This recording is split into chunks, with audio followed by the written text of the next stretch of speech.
Surat PCB પોલીસે મુંબઈમાંથી ઉત્તર પ્રદેશના કુખ્યાત ગેંગસ્ટર સતીશ ગુપ્તાને ઝડપી પાડ્યો છે। 21 વર્ષથી ફરાર આ આરોપી વર્ષ 2004માં લિંબાયત પોલીસ મથકમાં નોંધાયેલ ડકૈતીના ગુનામાં વોન્ટેડ હતો। સતીશ ગુપ્તા ઉમેશ પહેલવાન અને દીપકસિંહ બેહરા ગેંગનો સાગરીત છે।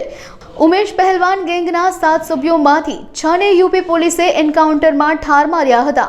પોલીસથી બચવા માટે સતીશ ગુપ્તા દિલ્હી અને મુંબઈમાં ટેક્સી ડ્રાઈવર બનીને છુપાઈને રહેતો હતો। તેના પર યુપી પોલીસે અગાઉ 50,000 રૂપિયાનું ઇનામ પણ જાહેર કર્યું હતું। સુરત પીસીબી પોલીસને મળેલી બાતમીના આધારે આખરે આ ગેંગસ્ટર ઝડપાઈ ગયો છે।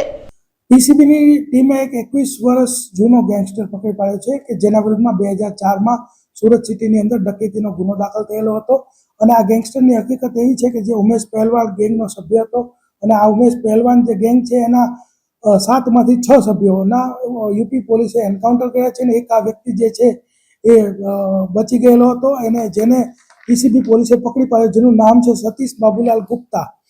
આ વ્યક્તિ જે છે એને ત્યાં મુંબઈથી દિલ્હીની ટેક્સી ડ્રાઈવર તરીકેનું કામ કરતો હતો અને છુપાઈને રહેલો હતો અને ઉમેશ પહેલવાન અને દીપકસિંહ બેહરા ગેંગનો સભ્ય હતો જેને પીસીબીએ અત્રે પકડેલો છે। જે તે વખતે યુપી પોલીસે આ વ્યક્તિ ઉપર 50,000નું ઇનામ જાહેર કર્યું છે ને જેને આપણે પીસીબીએ પકડી લીધો। ખૂંખાર આરોપી એ રીતે હતો કે પહેલવાન ગેંગના 7 સભ્યો જે છે એમાંથી 6 સભ્યોનું એન્કાઉન્ટર થઈ ગયેલ છે અને એક જ વ્યક્તિ બચ્યો છે એટલે એ ખૂબ જ ખૂંખાર આરોપી હતો। અત્યાર સુધી આ આરોપીઓ વિરુદ્ધમાં 6 થી 7 ગુનાઓ દાખલ છે।